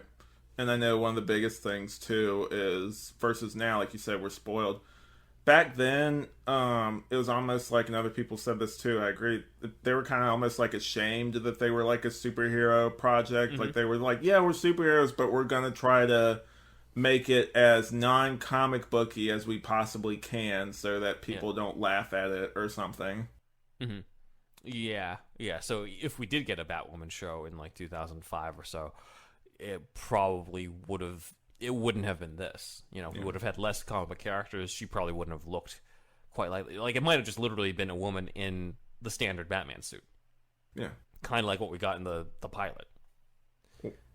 Or like the Huntress thing in Birds Oh, of yeah. Prey, where it's just literally a girl in like a long trench coat and like basically like a corset looking thing. No mask. There were no masks in that at all. Yeah, and the little choker I think maybe had a bat signal on it or something. Like, how do you keep your secret identity? And like, no one recognizes me without the choker. Yeah, I guess. I was shocked just some of the because Rachel Skarsten was in both of them. But I really actually, I guess, I'd love to also just do another podcast for another day, but just on that series. I'm kind of shocked with the time period that was made in that we even got like a Birds of Prey TV show. Like that's such like a deep cut. Yeah, I'm kind of curious. I need to read up on how that came about because it seems like we need something Batman related. Let's not do Bruce Wayne, and we can't use Batman because we're doing it in the movie. So I guess they wanted to go with a property that wouldn't really need Batman. And so I guess they went with something where it's like, well, Birds of Prey can stand on its own. But let's just change everything about it when it comes to the costumes and the at least two of the three major characters in it. Just total tangent too. Do you remember their version of Clayface in that show? Yeah, the guy who looked like he had like crap. They went literal with the name Clayface, really, because it looked like his face was made of cracked clay. Yeah. Honest. I've heard some people call him like, or just like he kind of just looks like crap face or something like that. Yeah, that's true. The makeup was not good, but technically our first Clayface live action. Yeah. Isn't that great? So yeah, this is how you make your stamp, Batwoman. is just continue doing that type of stuff that Birds of Prey did. You know, first live action Clayface. I think first live action Lady Shiva. Also, obviously, first live action Oracle Huntress. Not the first Black Canary. Oh, no, actually, no, not the first live action Huntress. She was in The Legends of the Superheroes. Oh, Jesus. I forget that thing exists. That sometimes. was more. That had a more accurate costume too. That's what's sad. Yeah. She was actually in the mask in that. Yeah. I kind of hate that we didn't get. I didn't love the Huntress and Arrow, but I kind of hate that we didn't get like a more comic accurate. Like it was close, but like a more comic accurate version. I feel like they could have done it on that show, like maybe a more kind of grounded, but still like closer. That's felt to me like we have plans for this character, and then they got to a certain season, and they're just like, never mind with those plans. 'Cause it seems like they were building her up only to like not ever use her. I think the actress was in another show. I think that's why. I think that's what it was. Yeah. I don't know which one because I'm just like I've not seen her in anything else, so I don't know which one. If it's one thing if she was like a major thing afterwards. She's like she's a regular on the blacklist or something. I'm like okay, I get it, but anyway. Yeah, it just felt like a dropped thing because they never even tried to bring her back afterwards. I'm just like, how long is she on this other show? I don't know. I've not looked on IMDb, but it's like she can't be that busy that she can't show up for like one episode of this. Yeah. I kind of want them to do, and I thought about it if they really, because one of the big themes of Batwoman is the whole identity thing. Like that's one of their big themes. They could even do it really cheap if they wanted to, but I don't see the movies using Clayface anytime soon. They could even do Lady Clayface, I guess, if they wanted to make it like her versus like a woman. Yeah, I was just thinking that. But yeah, she could like, if they wanted to go really cheap, they could have her like kind of look sort of like Lady Clayface, and then it cuts away, you hear some noises or whatever, and then it cuts back and she's like somebody else. Because they've done shape-shifting stuff in the other shows, so I'm like, that's a no-brainer. Like, give us Lady Clayface. Like, that's an easy one for you guys. Or you guys Mudpack eventually. Like, that would be cool to see, like, a live action. Like, if they really want to do that, I would enjoy that. That'd be pretty awesome. Yeah, that'd be awesome. Yeah. Bring on the, like, lesser-known Batman villains, especially any of the lesser-known female Batman villains, because there's... If you want to reimagine, here's another thing. Here's another pitch because the 66 show has a ton of original female villains in it that just have not been reimagined, that have not been used. Egghead, a female egghead. Yeah, no. But there's like a Black Widow villain There's a villain named Black Oh. Widow in there. I don't know if you want to use the same name as it, but you could base a villain off of that. Like They might do get takeoffs. sued. Yeah. Scarlet goes for them next. But you could do that type of stuff and bring them back, but a darker, reimagined 2021 version of the 66 female villains. You're still deriving it from the canon, and it's another way to showcase these lesser known villains, because the Rogues Gallery is so rich that you can expand beyond the ones from the 66 movie. You can expand beyond Batman, Joker, Catwoman, Penguin, and Riddler. Right. I know that that's their future plan, like you kind of said. I'm kind of in the same boat with you. I really don't want to see them do like the more well-known characters. It's kind of like the thing that I really liked about, I know you've mentioned Beware the Batman before, is that like they would tackle characters that like, because I've seen almost every single like adaptation of Batman like on screen, so I'm just like, it was really refreshing to see, oh, this is a character that I've never seen them do in like a show or just anything. Yeah. Definitely. I think that's the strength of Beware the Batman, is that they went in directions that you weren't used to or hadn't seen before. You know, I hadn't seen a Batman, such a long-running Batman versus Deathstroke storyline in animation. And that's kind of the closest that we got to seeing a Batman versus Deathstroke type of movie in animation, even more so than Son of Batman, which had like one fight scene, but was really him versus a 10-year-old kid. Yeah. Deathstroke versus 10-year-old kid. I'm like, this is not a great version, but okay. Yeah, those I've tried to watch those other, and again, podcast for another day, but tried to watch those other like the New 52 type movies, and they're really hard to get through. Honestly, like they're Especially early on, yeah. they're fine, but I'm just like, I just find myself getting bored, kind of thing, where I'm just like, watch something else. Yeah. But yeah, I know that they've already. I wonder if they would be able to probably not get Manu Bennett or something for Batwoman. I don't even know what the conflict would really be there anyway. I mean, Joe Manganiello might be so desperate to play the role, he'd be like, put me on there. Yeah, he just brings his suit. I still have the suit. I did all this training. Come on, guys. Yeah, come on, somebody use me in something. I shaved my head. I got the mohawk. I guess what would be cool about Deathstroke coming onto Batwoman is, like, you really don't think that Batwoman's gonna win that. Oh, yeah. So, I guess it would be cool, but in another way, it might be more interesting with him as an ally, considering how things left off. All right, yeah. Yeah, so, who knows? I mean, they have all these Arrowverse characters that either from Arrow or whatever, like John Diggle and other characters in general. I'm like, why not have some of them make the move over KGBs. Yeah, well, maybe not him. Put me in the suit. Put me in the leotard. Yeah. It's my time. No one wants to see that. No one wants to see that guy as a KGB. Yeah. They were really pushing him for a while. I don't know why either. Really trying to make KGBs happen here. Yeah, you gotta stop. I mean, they could even have, if you really want. Ooh, I saw your. Sorry, this is gonna be audio, but I saw in the background you have the Phantasm thing in the back. They could adapt maybe even Phantasm or do their own maybe version of Phantasm on there. Maybe I mean that costume wouldn't be hard to reproduce. Yeah. I just feel like Batman fans are gonna rip that apart. Yeah, They're like, you're bringing on Phantasm. It better be good. And if it's not exactly perfect, they're gonna rip it. And also, I think that it would have to be a version of Andrea Beaumont that was like Ryan's ex or something like that. You know, because if it's Bruce's ex, it's just like, okay, why does Ryan? Like, what's the significance to Ryan on that? So you'd have to change the backstory in order for it to fit the Batwoman world, I think. unless she's like a hired assassin, like she was in the epilogue thing. No, that's true too. That's true too. Yeah. I guess we'd have to see. I'd love to see a live action Phantasm, but it's also there's so much expectation on that like you better knock that out of the park. Like it better be exactly like the animated movie, and the storyline better be just as emotional and thrilling and just great all around and emotional. Yeah. Yeah. I know that I definitely bring up Birds of Prey a lot, but because it's kind of similar, I guess, in terms of like what they ended up doing.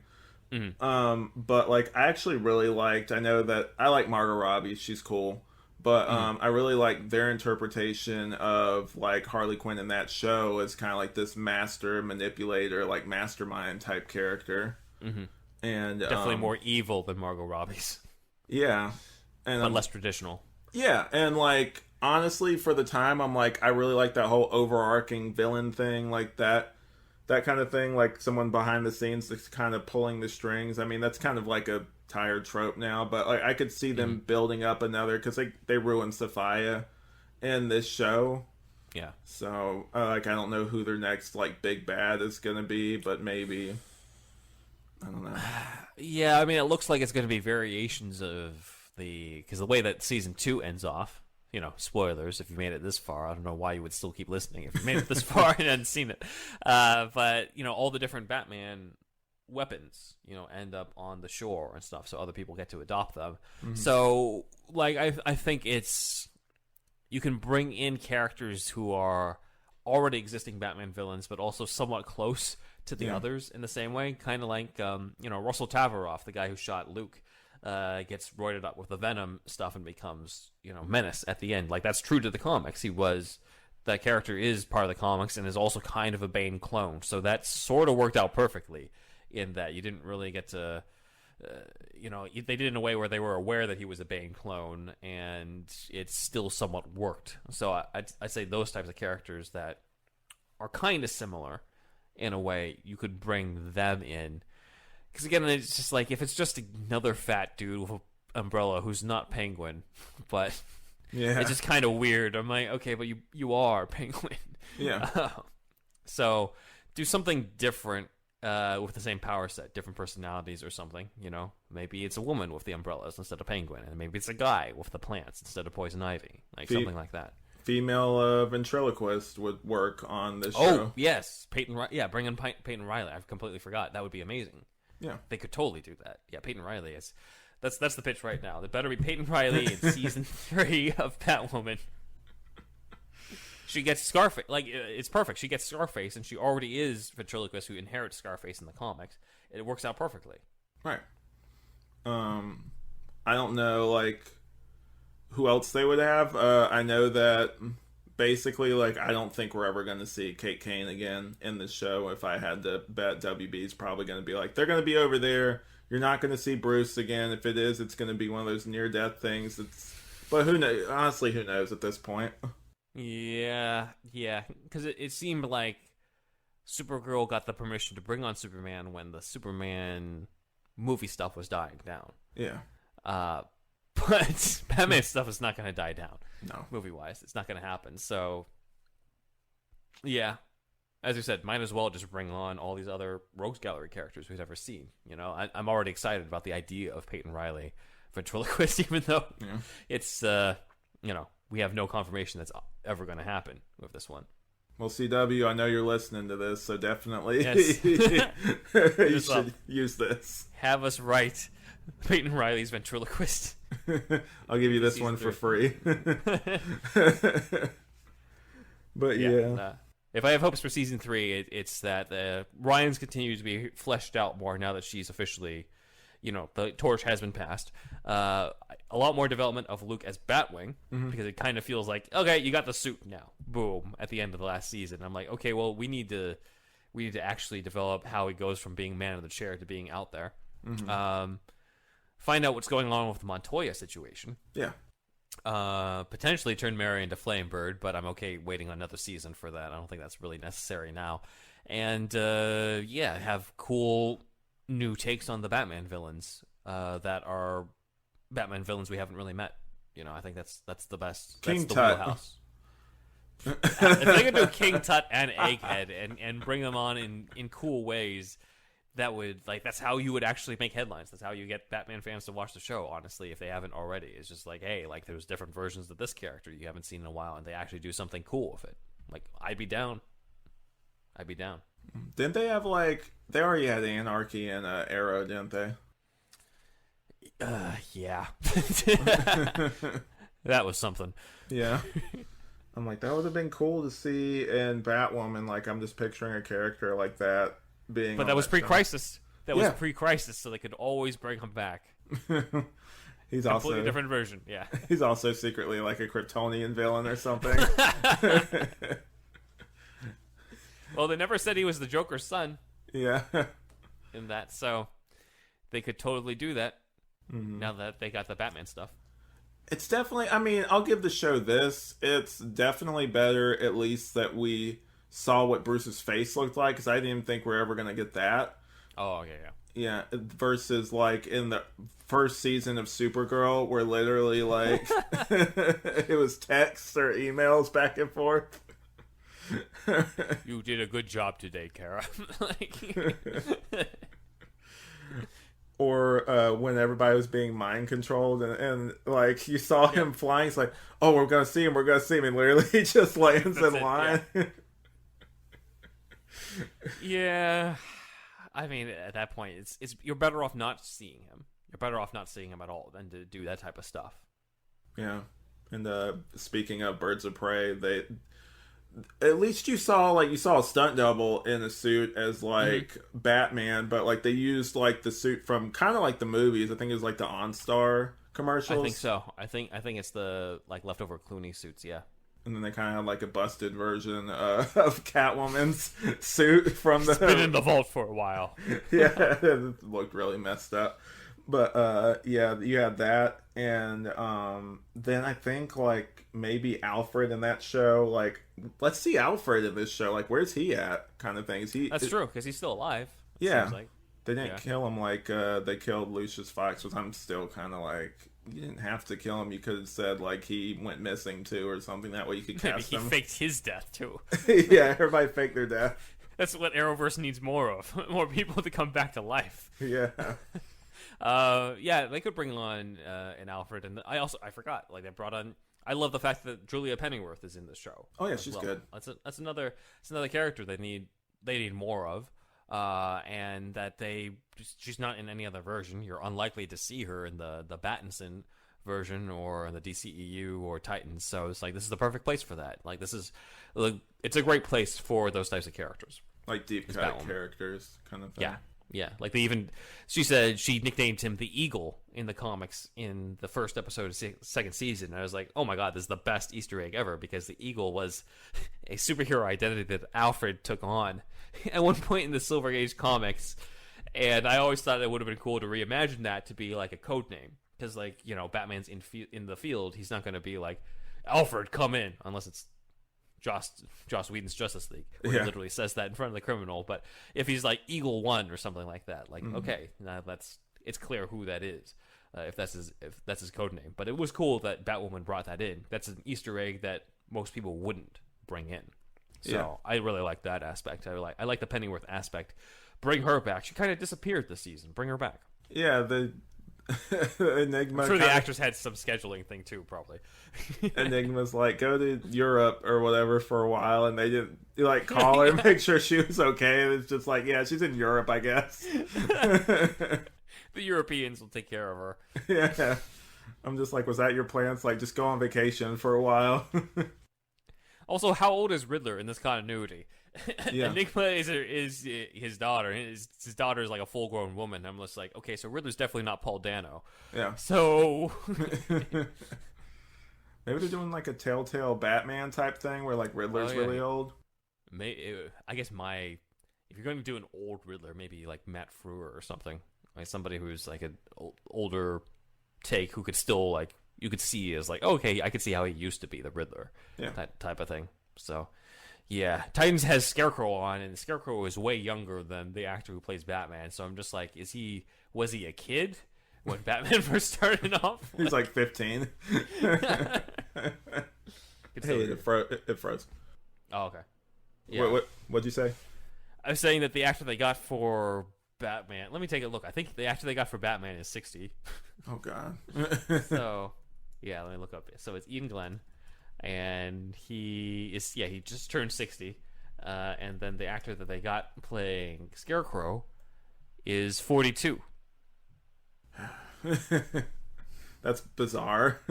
So, yeah, I mean, if you're going to cast Scarecrow and he's a 42-year-old, that's fine. But when Batman is already 60, then you're like, wait. Yeah, hold on. So if Batman 10 years, I guess 10 years ago, right? If a 50-year-old Batman fights a 32-year-old Scarecrow, I guess. But I don't know. Yeah. Anyway, I know like they were maybe teasing even Poison Ivy. One of the things I also, if I'm going to pitch a next season, because you saw like the vines and stuff coming up. yeah. Maybe we could do like a time skip kind of thing where maybe the vines like overran the city or something like that. Like maybe do like like the whole town is falling apart kind of thing. It's covered in vines and that kind of thing. That'd be cool as like an opener. Maybe kind of change it so it's not every single season just standard Batwoman stuff like this one. Maybe even do kind of like a 0-year thing with it. Ooh. I guarantee the ideas that we've been pitching on this podcast are better than what's going to happen in the show. We're just gonna let ourselves down. Like I like the show enough, but I feel like we're just setting ourselves up for disappointment because now it's just like ventriloquist and apocalyptic 0-year Gotham City with the vines of the Poison Ivy and Flamebird and Montoya being the question. I'm just like, none of this stuff is gonna happen. That was my thing too with a lot of the Arrowverse is like I feel like a lot of the ideas, because I remember with the whole like Jay Garrick Flash thing, fans had that idea for the longest time, and by fans I mean me. No, not just you. It was just the idea of John Wesley Shipp as Jay Garrick is just so pitch perfect.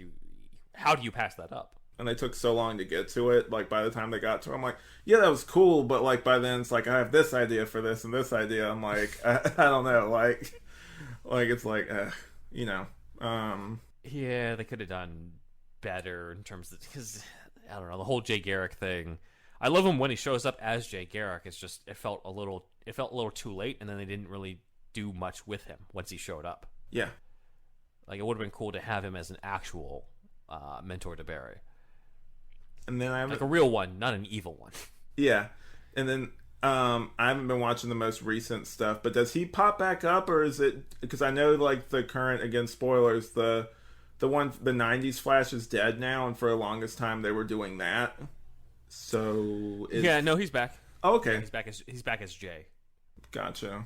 Yeah, but so, even him coming back as Jay Garrick did not bring me back to the Flash this season. So I would rather watch, because I haven't seen all of the 90s Flash, so I'd rather go back and watch more of that, because I liked what I saw of it. It had a nice, it feels weird, because if you're used to CW Flash, this version of Flash is he's a lot more confident, he's a lot more, he needs less of a team in his gear on that type of stuff, and the world is very different from the CW world. It's almost more of a Dick Tracy, Batman 89-esque comic book world type of thing of Shirley Walker or Danny Elfman type music, so that's I want to see more of that. I'm waiting for that to come on HBO Max. Oh yeah, I have. That was one of those other ones that I got the DVD early on, and I remember watching it. And there were definitely some where it's like very dated. It came out, in the '90s. So take what you can get, but it was one of those where like some of the episodes were just like really cool. Like I think he goes to the future at one point. There's like the Flash Museum and stuff, or a version of the Flash Museum and stuff like that. But yeah, awesome. And the Trickster too. Like oh yeah, I want to see that. Yeah, I want to see Mark Hamill and what is basically the closest we're going to get to seeing him do Joker in live action. Yeah, I like that they had him. They should incorporate. I'm sure he's busy now, but they could incorporate him back into the Flash show. Like, ooh, what if? I don't even know if it'd work. But since we're not really going to get a Joker, what if they had like kind of like a Trickster in an episode of Batwoman or something like that? Maybe. Yeah. He's like, I'm always getting my ass beat by the speedster in Central City. Maybe I'll try this new kid out. Kevin Conroy comes in as the Earth 99 Batman. He's like, I'll kill you. It's easier after the first time. I'm addicted to it. I love killing. He tries to kill, just total tangent. He tries to kill Supergirl there. I'm like, she's literally done nothing to you. He just attacks her. You're a Kryptonian. What the hell, CW? This is what fans want, right? Yeah, they want right trying to kill Supergirl. And then in The Last Jedi, having Luke Skywalker's like, yeah, the Force, whatever. Just throw out my lightsaber. Yeah. Yeah. All right. Well, Batwoman season 3, everybody. It's not going to be as good as what we pitched. Yeah. So prepare for disappointment, I guess. That's my other thing too. I feel like a lot of these shows, like unless it's like, I feel like Superman and Lois will have a less hard time picking people up because it's like the main hero that people know. Yeah. I feel like a lot of these shows, the big barrier for like entry is, say like with this, it's like, oh, it's like it's not Batman, it's Batwoman, or like it's not Superman, it's Supergirl kind of thing. And also with Gotham, it's like, you know, like I like Gotham, but a lot of people are like, I remember my friend Dylan, who I'll have on future episodes, was talking about Gotham. I think it was before it came out, and he was just saying, it's like, oh, I think this might be good or something. I said, riddle me this. What's a really boring Batman show? Is it one where we only see his origin and him never in the suit? We did end up getting to see this. I mean, I think what helped it is the fact that you did get to see the villains, at least. Yeah, that's true. You know, because some people are just like, the villains are around before Batman shows up in the origin. I'm just like, you realize the show would not exist if none of the villains were. If it was just a cop show and then Bruce is training in the background, it's literally Law and Order with a kid lifting weights every now and then in every other scene. Like, that's really what it is. You kind of need that in order to sell the show. Right, because I'm just thinking about that without it, and I'm just like, literally no one would tune in, because I think before it came out, my whole thing was just do, like, kind of what they're going to do with HBO Max, the new GCPD show. I'm like, just do what's in the comics, just do GCPD, like, it's right there, just adapt that kind of thing. Mm-hmm. You don't even have to have Central. You only have to have Batman in most of the episodes. He can be like a background character that maybe just pops up, maybe even in silhouette or something. You don't even necessarily have to always see him. Mm-hmm. Kind of like in Batwoman. Yeah. Well, we saw Lucius Fox in silhouette. I'm like, you could have cast a guy or something. Yeah, because I was also like, it's cool that this is Bruce and we get to see Warren Christie again, but also it would have been pretty cool too if it was his dad talking to him. Mm-hmm. Because I'm like, if I'm on the cusp of death, am I really going to be picturing... like, I'd be probably picturing someone that's close to me, but I'm not going to be picturing, hey, here's your employer to... my boss, yeah. Yeah, to see, like, hey, you want to die and go see your dead Luke relative? is really dedicated to his work, I guess. Yeah. I'm like, is it maybe that they didn't have the budget for a new set, or they were just like, it's here, this is the afterlife, or this weird limbo thing for him? I guess so, because it's not like bringing on another actor to play Lucius would have been necessarily more expensive, because you still got to pay Warren Christie to come back. Yeah. Maybe it was like a 2-episode contract, and they're like, whoops, we took you to Arkham in the first episode, so the second one you're going to be in a dream sequence. It's like, all right, I'll take whatever I can get. I'm still surprised I can't find any interviews with this guy about the fact he's playing Bruce Wayne. Nobody has reached out to him being like, cool, you're playing Batman in the Arrowverse. It's ridiculous. I think me and you were one of the only few people who watched the show. Everyone else is like Batman's in it. Wait, what? Even on my own podcast, Andrew and Zach are just like, wait, Hush is in this? But like, they probably don't show Hush. I'm like, no, they show Hush. Like, Hush is in it. How good Hush is a whole other story. But like, he's definitely in the bandages. He's not all off screen. I liked that. That was cool. Like, I liked how they did the costume. Mm-hmm. Yeah, no, I was surprised they did it. Yeah, because I just thought, oh, he's just gonna be Tommy Elliott the whole time. All right, whatever. And then they put him in the bandages. I'm like, oh shit, okay. And then they turn him into Bruce Wayne. I'm like, oh shit, yeah. Okay. I was shocked. This is legit. Yeah, so it's that type of stuff that is Batwoman's strength. I think is going to places in the comics you never thought they would. Mm-hmm. Yeah, but yeah, I definitely enjoyed that. I don't know forever. They'll probably bring Warren Christie back for like maybe a few more scenes here or there. Maybe in the series finale, like he'll be like, I'm back, kind of thing. I was with Selena Kyle in like Paris or France or something. That's where Alfred was too. He was toasting his espresso to me. Oh yeah. Fernet Branca or whatever it was. Yeah. Size of a tangerine. Size tangerine. Michael Caine has a 2-second cameo. Yeah, they couldn't afford him. Come on. Maybe pre-Batman movies when he was in like the Muppets Christmas Carol or whatever, they'd be able to afford him, but not now. I need to pay off the mortgage. Yeah, so I bought another house. Thanks to CW money for my 5-second appearance. Yeah, I needed another car. So, yeah, that'd be cool, I guess, to bring in Bruce and Alfred come back at like the finale, that type of thing. That's probably what they're gonna do if they do anything. I feel like, and this is something I've told you, I don't know if I've ever mentioned it on air, I really think that the WB has showed more often than not that they don't really know what they have. They mishandle a lot of the characters, basically, and they don't they don't have anyone guiding the ship in anything, really. I think a lot of the stuff that are successes are like a fluke, basically. Like, it's not because they did anything to facilitate it. It's just because those people had like a passion or a vision and they made it. And they just happened to get the right director and right writer for that project. Right. And I think that honestly, like, under another studio's hands, or maybe just someone who had like a vision, like, I do like Zack Snyder. I feel like the issue with that is he makes movies for people who already know the comics to an extent, and I feel like I agree. If you're making a universe, you're not that you want to like pander to like every single person, but you're gonna have to make something to where like you have to establish the character. That was my biggest problem with Batman v Superman. I'm like, okay, like we're meeting this guy for the first time, and this is who he is. It'd be different if, say, like we had seen him for like 5 movies, and then all of a sudden he's acting like this. Yeah, definitely. But it's almost like it might have been better if he took it over from someone else, right? So that he can do all his deconstruction after someone's done the construction.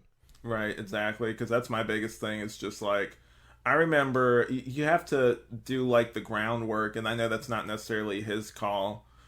But like you have to set up these characters in order for people to care. Like with the original Iron Man. I mean, like even before that came out, I remember like that wasn't really a big deal until people saw it and like kind of got this groundswell where people like, oh, this is pretty good. Like, actually, I really like this movie, kind of thing. And no one before that really. I mean, I knew who Iron Man was from like the animated series. I think came on maybe in the 90s or something.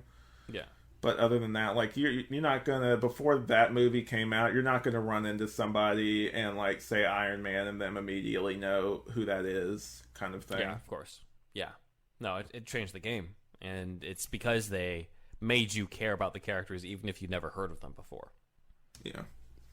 And I think that that's the issue, is that like, say what you want about the CW verse, they put in the work, they started, kind of grounded. I remember just the feeling, again, being one of the first people through the gate, of having like even just Barry Allen before he even turned into the Flash, just having that character on the show was just such a big deal. Yeah. And like just being like, wait, they're gonna have like, I remember that seeing that episode for the first time, and kind of like the same thing with the Avengers, where before that came out, like if you listen to old reviews or anything, like people are like, oh, this I don't know if this is gonna work. This whole team movies never work, that kind of thing. I don't think this will work, which is comical now, but back then, like, like it was same thing with the Flash. Like, we'd never seen, I mean, there was the show in the 90s, but like how many people actually remember that show? Like that, I didn't know about it until I saw like the DVD set. Also in the world of Arrow as well. Yeah. Rather than its own thing, but set in the world of Arrow, then you're just like, wait, how is that going to work? And they managed to find a way to transition themselves from a Nolan-type realistic world into a more comic book world, where they're just like, well, you know what? Screw the Nolan stuff. It's the new age of comics. We're not going to do crossovers and doppelgangers and multiverse, and we're going to do Crisis on Infinite Earths and that type of stuff. And I think it's all the better for it, because I don't think it would have been what it became. Right. Arrow would have just been another, like, okay, that's kind of a cool footnote in DC history of just like another adaptation of Green Arrow, but it became more of a thing once they started doing other characters and crossovers. Right. Because I remember before that, like, I remember even, again, like, going on another tangent, I remember back before that came out, like, I remember being like, wait, you're not going to have the guy from Smallville? Like, you already have a Green Arrow in that show, just make it with him. Like, he's actually kind of closer to the comics, I feel like, than... Yeah, I agree. Than the one, because that basically is TV's Batman and Arrow. Like, that, that's what he is. Yep. Yeah, pretty much. Yeah. Yeah. The Oliver Queen in Smallville was a lot more true to the general personality of Oliver. And I think they had wanted to sort of try to grow Stephen Amell's into that, but it just never really ended up there at all. And it's just, which is fine, because it's just like, it would have been weird. Yeah. I think for them to try to force that in later. So it is what it is. But anyway. But yeah, I really enjoyed, like, because I think, honestly, like, other than my wife, like, you're the only other person I know that watches Batwoman, so it was really cool talking about this, about, I haven't finished Gotham, but, like, Gotham, those kind of shows. But yeah, it was cool just going over all this stuff. I definitely love to have you on again. And yeah, so that's going to be it for us. If you want to go ahead and just plug your other show, and sure. I'll do the outro real quick. Sure. Awesome. So I do superhero stuff you should know. You probably heard myself with my co-hosts Andrew and Zach on the last episode on Batman Assault on Arkham. But in case you skipped that for whatever reason, you can find us on YouTube at Superhero Stuff You Should Know, as well as on various social media as Superhero Stuff Pod. We cover all sorts of stuff. I know Andrew likes to say our bread and butter is the unmade Batman scripts, or unmade scripts for superhero stuff, but there is a limited capacity in terms of how many there are, so we also do a lot of dives into other things, other aspects, certain characters, evolutions of certain characters, evolutions of different origins, the histories of certain things, especially a lot of obscure facts about the histories of just a lot of insane things that come up. So I think I'm not sure when this is going to be released, but probably around the time this is released, we'll have an episode on the many killers of Thomas and Martha Wayne, the ones who killed Batman's parents, and how that changed over the years, and kind of some of the insane people that he suspected in terms of killing his parents but didn't end up killing his parents, as well as the weird connection between Joe Chill, who killed the parents in the comics, and the Joker, who killed the parents in the '89 movie, and how there's kind of a weird connection between the two of them outside of that. So that's the type of stuff that we cover, is that sort of deep divey aspect to it. So anyway, that's my show. All right. And this is me. You guys know me from Tangential Exchange, from this show, What Mean? And yeah, like, this has been great talking about this, and I guess we'll just go ahead. I'm Alex. I'm Ben. And this has been What Mean?